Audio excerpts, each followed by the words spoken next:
Olá, meus amigos e meus irmãos, começamos aqui a apresentação da revista Palavra e Vida, mais uma lição dessa revista que é produzido pela Convenção Batista Fluminense. A Convenção Batista Fluminense que disponibiliza esta revista no seu site. É só você entrar lá, Palavra e Vida, e fazer o seu download para receber essa revista e acompanhar conosco aqui as nossas apresentações. Todos os sábados nós colocamos aqui à disposição daqueles irmãos e amigos que queiram estudar a Palavra de Deus. Lembrando que você pode se inscrever aqui no canal, na palavrinha inscreva-se aí, acionar o sininho e receber o vídeo no momento que nós estaremos assim publicando. Inscreva-se no nosso canal e receba as lições todos os sábados aqui nesse nosso canal dedicado a estudo da Palavra de Deus. A lição de hoje, a lição de número 2 da Palavra e Vida desse segundo trimestre, vai falar sobre Tu serás chefe sobre o meu povo. Esse é o tema da lição de hoje, é o título da lição de hoje, que tem o texto básico em 1 Crônicas 11, do capítulo 2, do versículo 2 até o versículo 3. Repetindo, a lição de hoje tem como tema básico 1 Crônicas, capítulo 11, dos versículos 2 até o versículo 3. É claro que a gente vai passear na Bíblia aqui, dentro de 1 Samuel, 2 Samuel e outros textos aqui relacionados ao tema de hoje. Tu serás chefe sobre o meu povo. Antes de começarmos, vamos ler aqui o texto básico da lição de hoje, em 1 Crônicas 11, de 2 a 3, que diz assim: Antes, quando Saul ainda era rei, eras tu quem conduzia Israel na guerra. E o Senhor, teu Deus, também te disse: Tu cuidarás do meu povo Israel. Sim, serás príncipe sobre o meu povo Israel. Versículo 3. Assim, todos os anciãos de Israel vieram ao rei em Hebrom. Davi fez uma aliança com eles em Hebrom, diante do Senhor. Eles ungiram Davi rei sobre Israel, conforme a palavra do Senhor dada por intermédio de Samuel. Esse é o texto aqui onde Davi ele recebe a autorização de uma grande liderança do povo de Israel para assim ser rei sobre todo Israel, tanto Judá como também as tribos que estavam no norte, que estavam apoiando Saul até então. Essa lição ela trata das conquistas e também dos conflitos até a união de todo o povo, dessas duas partes de Israel, tanto Israel ao norte como Israel ao sul. Davi se torna então o rei. Conflitos esses que traz algum ressentimento entre as duas casas, as casas de Davi, as casas de Saul, com guerras. Mas Davi chegou à vitória sempre dizendo em suas frases que o Senhor foi por nós. Essa é a diferença de Davi para Saul que a gente vai poder verificar na lição de hoje. O objetivo da lição, meus irmãos, do pastor que escreveu a lição, pastor Alonso Castro Colares Júnior, é, sem dúvida nenhuma, para a gente entender que Davi ele enfrentou gigantes, não só o Golias, mas também ele enfrentou gigantes a partir dali. E esses enfrentamentos eles fazem parte também de nossas vidas. Ele nos ensina aqui, com essa lição, e também a vida de Davi assim nos ensina, que com habilidade, destreza e primeiramente temor ao Senhor, nós sempre podemos sair vitoriosos. E os livros de 1 Crônicas e 2 Crônicas, eles estão aí retomando a história de Israel e contando essa história a partir da perspectiva de Judá, como nós falamos na lição passada. Como podemos ler também no livro de 1 Samuel e até 2 Reis, Crônicas, então, é uma reavaliação do que aconteceu a partir dessa perspectiva depois do exílio. O ministério do profeta Samuel e também o reinado de Saul foram marcados por uma transição aí entre o período de juízes. Além de Moisés, além de Josué, Israel teve 14 juízes, que culminou ali com a decisão do povo de escolher um rei para conduzir os futuros de Israel. Vários fatores foram preponderantes aí para que chegasse a este momento histórico. Em primeiro lugar, aqui nós destacamos que havia uma opressão muito forte dos inimigos de Israel neste período, né? Principalmente os filisteus, que possuíam um poder militar muito grande e muito forte, superior até, muitas vezes, ao de Israel. Haja vista aquele episódio que ocorreu com relação a Davi e a Golias.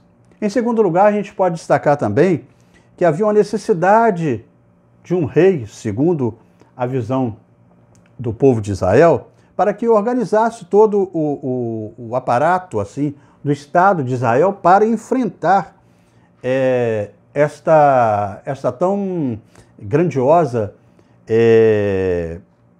perspectiva de um povo seguro para prosseguir com seus ideais. Esta é essa visão da nação de Israel para que escolhesse um rei para enfrentar aí os seus inimigos.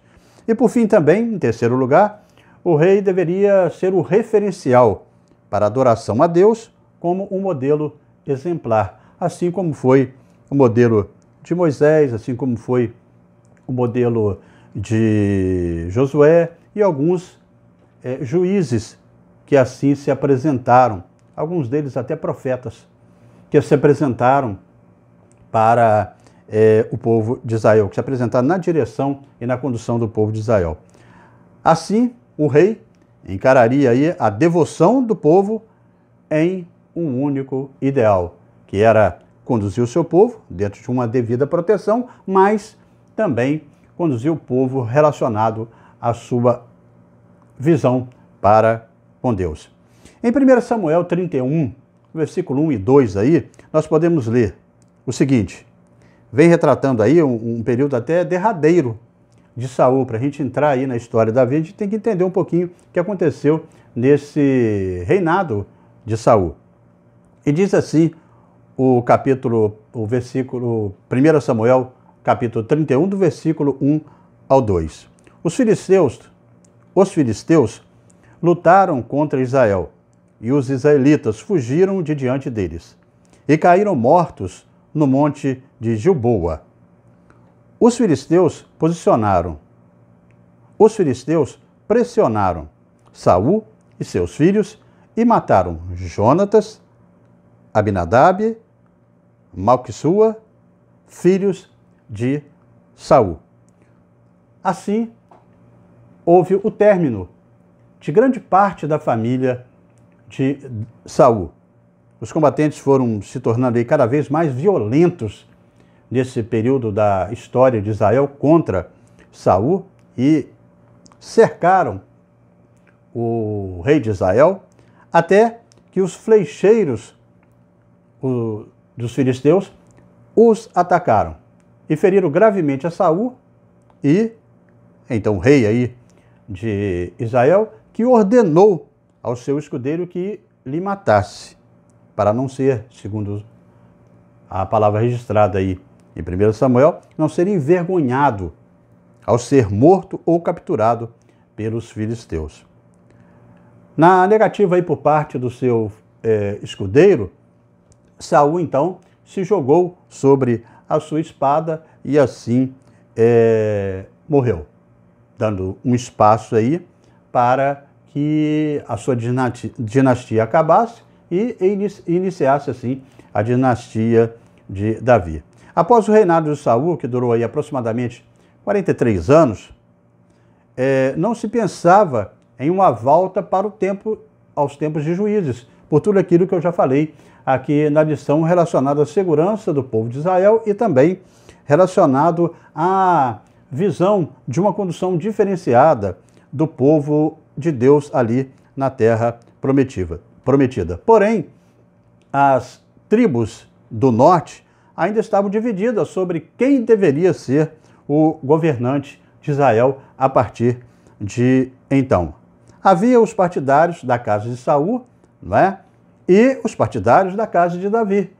Aqueles que preferiam que Davi fosse o rei de Israel, na sua unificação, e outros achavam que deveria ser o herdeiro de Saul. Por fim, essa última, com relação a Davi, prevaleceu e ele tornou-se chefe sobre todo Israel.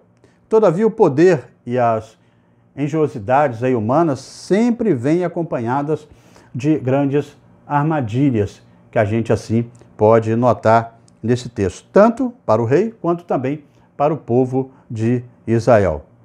E nesta lição, a gente pode ver como o novo rei ele lidou aí com estes desafios que foram colocados primeiro. E assim, a gente inicia o primeiro tópico da nossa lição com o título Unindo um Povo Dividido. Portanto, a gente sabe aí, né, com a morte de Saul, o povo fica dividido com essas duas tribos aí, né? Aliás, com as tribos do norte e as tribos do sul.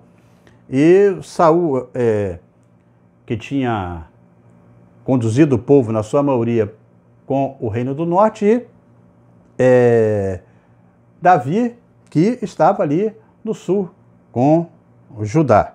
Após a morte de Saul, em uma batalha aí, como nós falamos, contra os filisteus, inclusive foi por causa da transgressão, como fala ali a palavra de Deus, né, em 1 Crônicas 10, 13, onde determina que por causa de sua transgressão, com que transgrediu contra o Senhor, por causa da palavra do Senhor, a qual não havia guardado. Inclusive, Saul procurou até uma pessoa que tinha visões com os mortos, né? Que conversava com os mortos, e assim a gente pode dizer que há uma possibilidade de assim o fazer. Isso desagradou bastante a Deus, não é? Com relação a isso, e Deus virou-se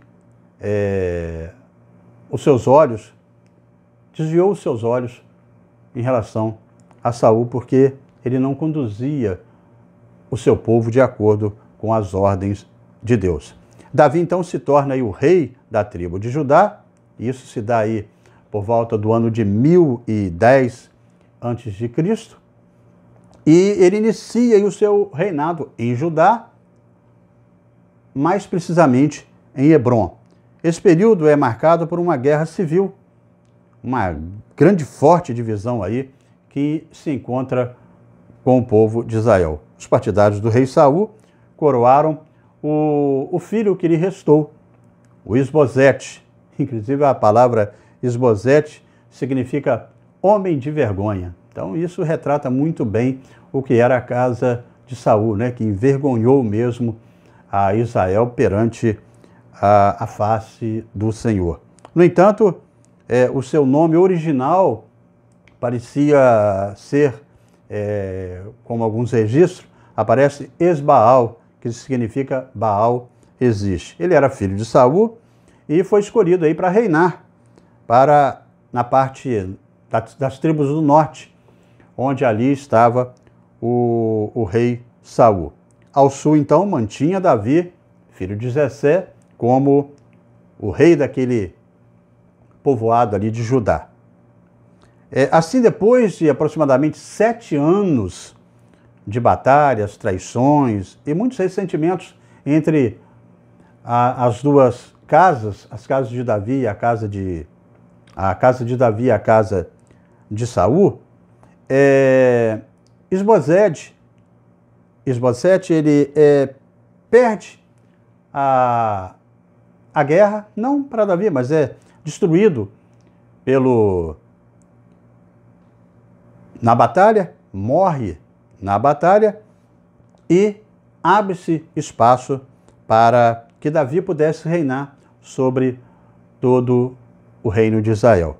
Todavia, como unir esse povo? Essa é uma grande pergunta, não é? Com ressentimento, desunido e com tantas mazelas aí oriundas desse sombrio período de guerra entre eles e entre outros povos. Uma guerra civil, bem dizer, em Israel. O novo rei sabia ali que o início do seu reinado, apesar do reconhecimento de todas as tribos, que a gente vai ver mais à frente, a situação era frágil em relação aos ressentimentos do povo.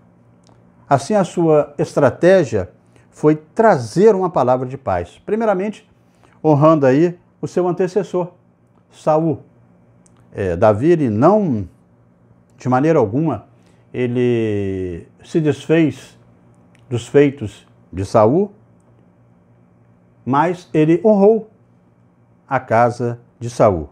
Em segundo lugar, ele não desenvolveu um espírito de vingança, não é, aos partidários da casa de Saul. Pelo contrário, Davi até acolheu aqueles, inclusive ao filho de Jonathan, que ele tinha com muito apreço, um dos melhores amigos de Davi, o maior amigo de Davi ali, não é? Era sem dúvida nenhuma Jonathan, que era filho de Saul. Ele não permitiu injustiça alguma com os descendentes da casa de Saul. O episódio registrado aí em 2 Samuel de 4, no capítulo 4, do versículo de 9 a 12, em que Davi manda executar 2 traidores que covardemente mataram ao rei Esbocete enquanto ele estava dormindo. Mostra que o novo rei Davi, ele não toleraria qualquer que fosse o tipo de injustiça contra qualquer pessoa, mesmo que seja seu inimigo, mesmo que fosse até em causa própria. Podemos aqui então aprender algumas lições com esse primeiro tópico aí da nossa lição dessa revista Palavra e Vida. Algumas lições que são importantes para a nossa vida. Muitas vezes nós vemos alguns contextos em que há desunião, não é? Desunião social, seja na família, no trabalho, até mesmo na igreja, não é? A gente vê alguma desunião entre pais. Mas podemos ver aqui que Davi conseguiu unir o povo, não com palavras rudes, mas, contudo, com espírito, não com espírito vingativo, mas ele apelou para o coração. Ele apelou para a paz, para o entendimento, né? Ele não quis saber de sentimentos vingativos que pudesse ter ali em relação ao povo. Ele convenceu aos contrários, né? Inclusive alguns líderes foram reunir com ele, nós vamos ver mais à frente. Ele convenceu aos contrários, mostrando que não era inimigo de Saul e que a sua proposta era de paz e justiça para com Israel. E assim a gente chega no segundo tópico da nossa lição de hoje, essa segunda lição da revista Palavra e Vida, que tem como título, né, Os Reis e Profetas de Israel. Nós chegamos aí ao segundo título da nossa lição, segundo tópico dessa lição, dessa segunda lição, que são: os ideais maiores solidificam uma nação. Então existem os ideais. Na nossa vida nós temos ideais. E aqueles que são principais ideais são aqueles que solidificam a nossa vida. São aqueles que nos direcionam para uma retidão, para uma busca de um caminho. E assim também aconteceria com o povo de Israel, e assim também Davi colocou como foco. O novo rei de Israel também era ciente de que uma nação ela só poderia verdadeiramente ficar unida quando pudesse estar concentrada nos ideais maiores. Os ressentimentos, as divisões, isso tudo tinha que ficar para trás, né? E foram, inclusive, rapidamente superados quando o foco das ações ali de Davi foi direcionada ao novo objetivo, que era conquistar a fortaleza de Jebus, né? Esse foi o primeiro ponto ali para que Davi pudesse mostrar para toda Israel, para toda a casa de Israel, unido a casa de Saul com a casa de Davi, que o foco era Israel solidificado num propósito só, fazer a vontade de Deus. E a fortaleza de Jebus, que futuramente, né, ali seria fundada, nos seus arredores a cidade de Jerusalém, onde estavam os jebuseus, né, o povo cananeu que habitava em Sião. Por isso que o povo de Israel é conhecido como o povo de Sião, né? A casa de Davi é conhecida como a casa de Sião, né? Tem muitos cânticos, né, que se traz aí enfocando esse tema. E transformá-la, aquela fortaleza, em um símbolo do novo reinado de Israel, o reinado de Davi. Após ser conquistada aquela cidade, aquela fortaleza, ela ganhou um novo nome, que foi Jerusalém, a cidade de Davi. E é bom até a gente abrir aqui um parêntese para lembrar que foi ali que, naquela região ali, onde Abraão ele iria sacrificar Isaque. Foi naquela região ali onde Abraão ele entrega pela primeira vez o dízimo como oferta ao Senhor. Então, aquela região ali era uma região muito apresentável para o povo de Israel dentro da sua história, a sua história dentro desse mapa relacionado ao caminho à Terra Prometida, ao relacionamento dos seus pais, né, que era o próprio Abraão, Isaque, Jacó. Então aquela região ali tinha uma particularidade muito grande e Davi, talvez pensando nessa particularidade, ele resolveu, é aqui que Israel vai renascer.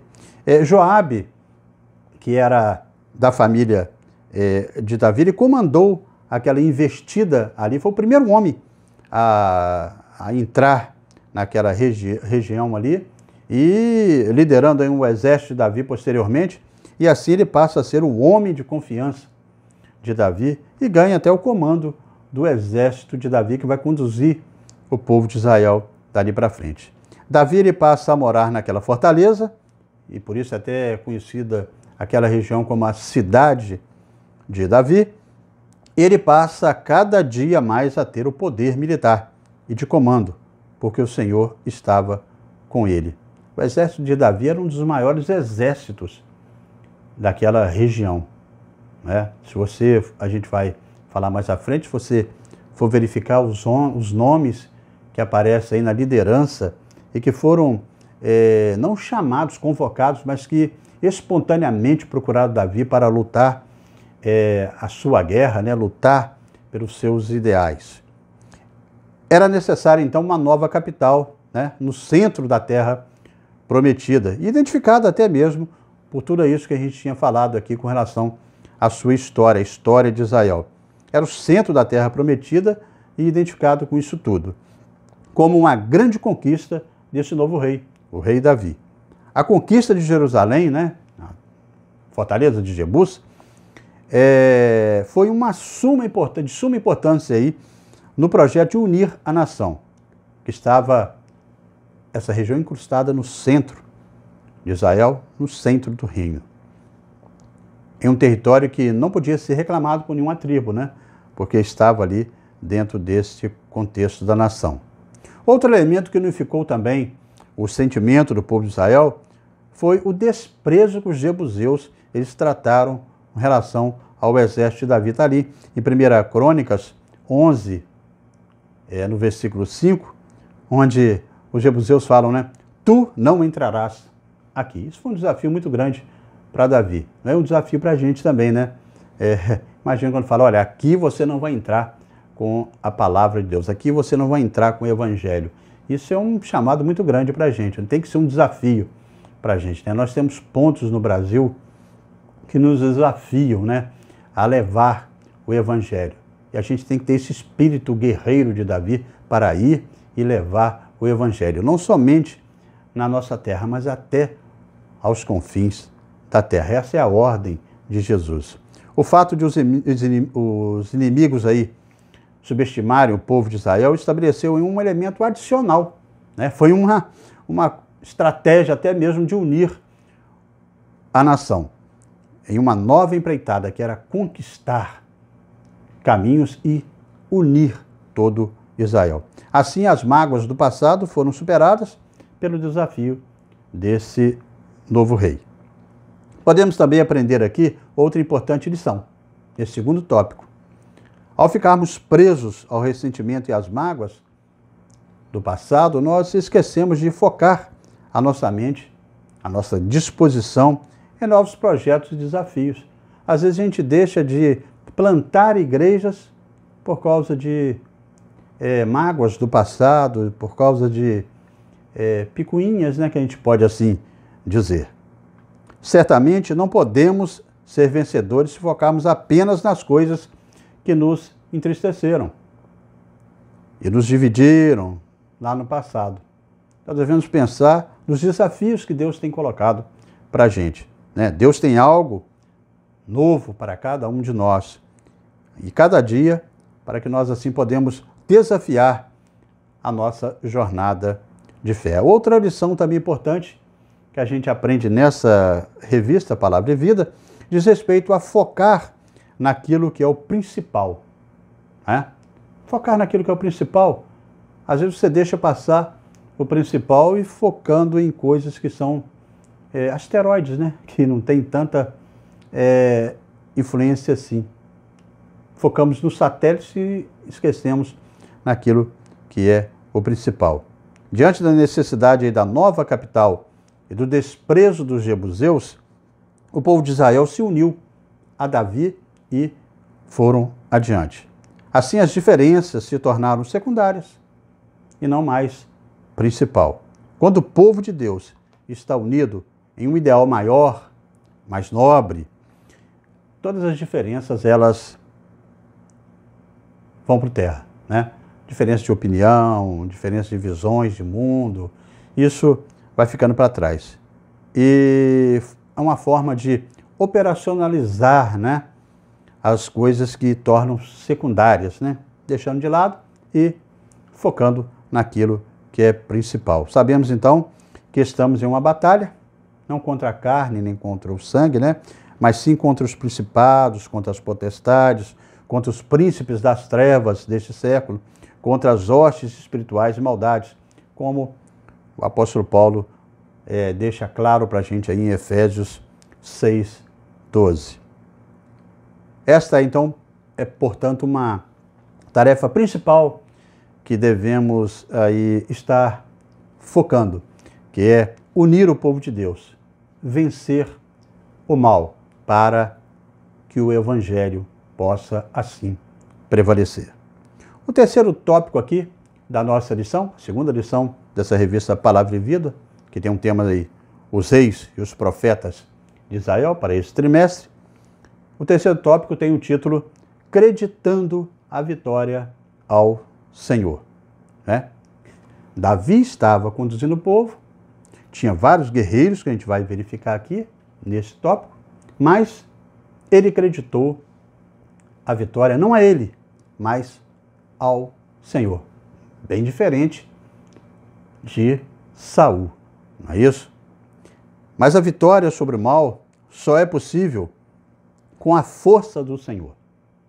Nós, por nós mesmos, nós não conseguimos vencer a batalha diária.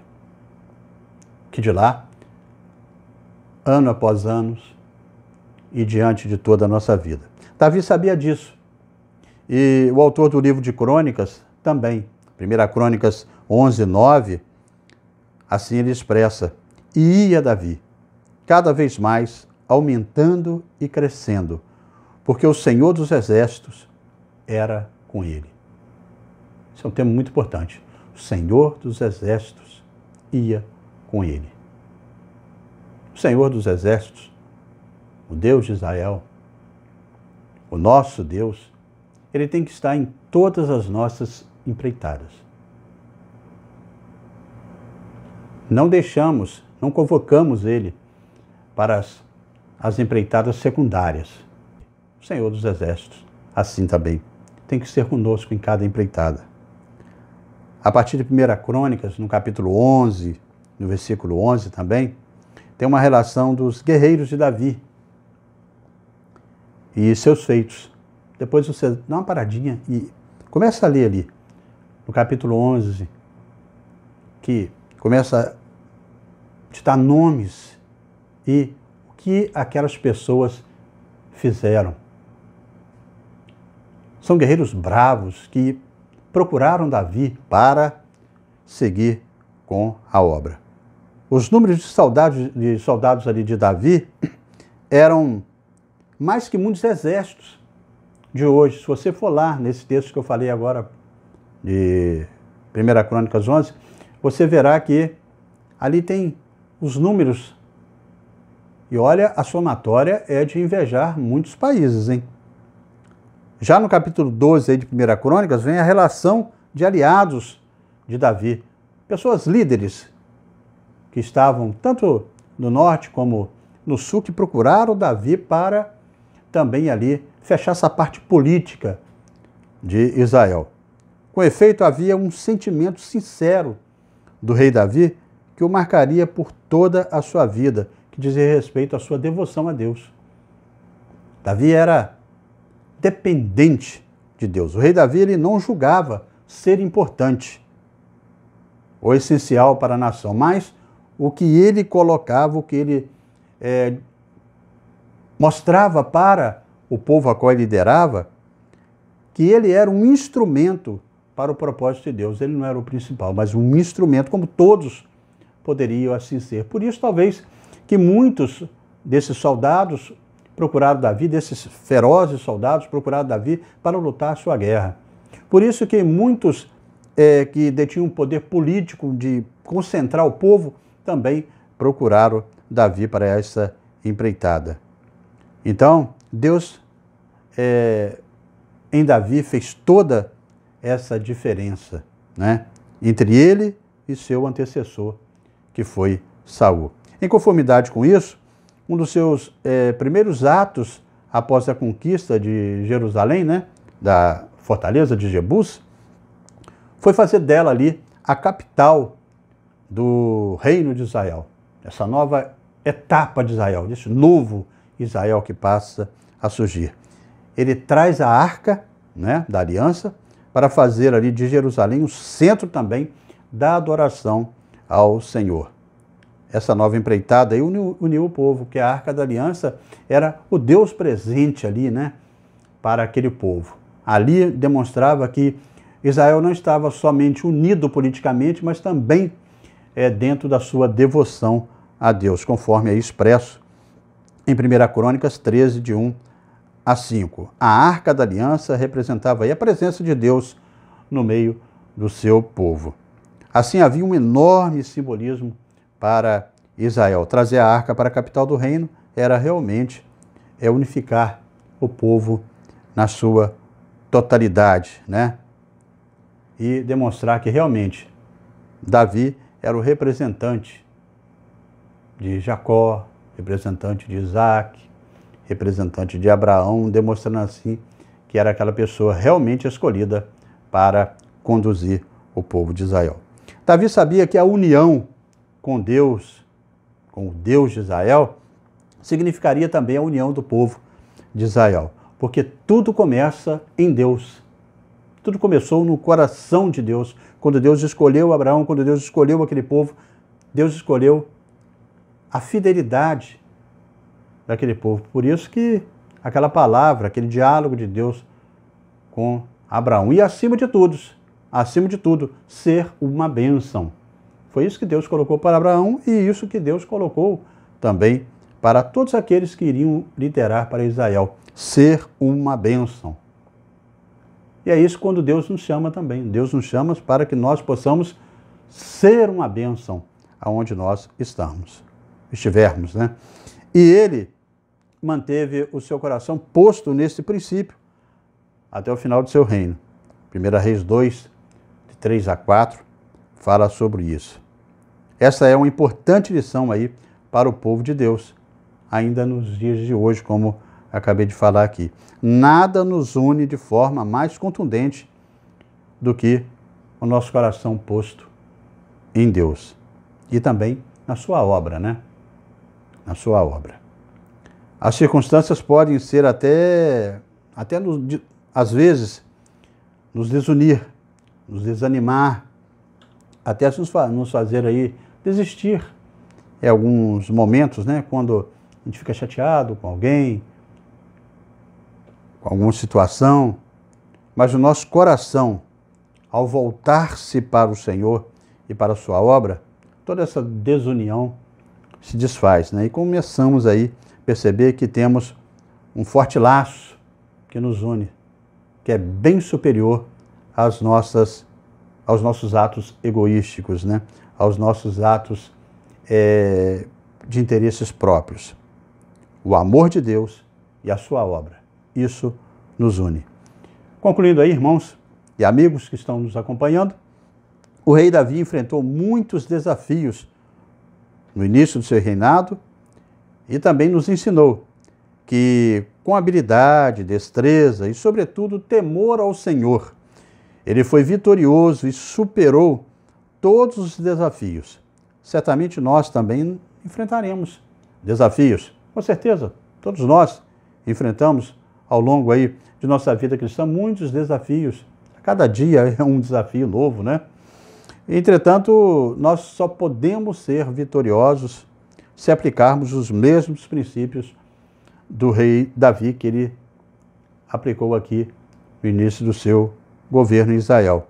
De igual forma, não deixe que os problemas secundários, repetimos, atrapalhem o foco daquilo que é a nossa principal visão de foco, que é a felicidade, mas com o Senhor. A realização de nossas tarefas, mas com o Senhor. Davi, ele conseguiu dissipar aí todo esse ressentimento e mágoa do passado, levando o povo a pensar nos novos projetos. Né? É assim que nós devemos ter nessa estratégia, né, para levar o nosso futuro, como Davi também levou o futuro promissor ali do reino de Israel. Unindo-os na adoração ao Senhor, o Deus de Israel, e isso tornou o rei forte e poderoso por gerações. Para pensar em agir aí, meus irmãos e amigos, primeiro ponto aí, como podemos lidar com as mágoas e ressentimentos entre o povo de Deus? Como você tem lidado com essa situação? Davi foi muito humilde, a ponto de procurar aquelas pessoas que fizeram mal a ele. E até de coração aberto. Talvez por isso seria conhecido como um homem segundo o coração de Deus, né? Coração aberto, amável, se dispondo a fazer o bem. Segundo ponto aí, para a gente pensar e agir, como identificar se estamos nos posicionando demasiadamente em coisas secundárias e perdemos o foco naquilo que é principal. Davi se colocou aos pés do Senhor, pediu a ele o direcionamento.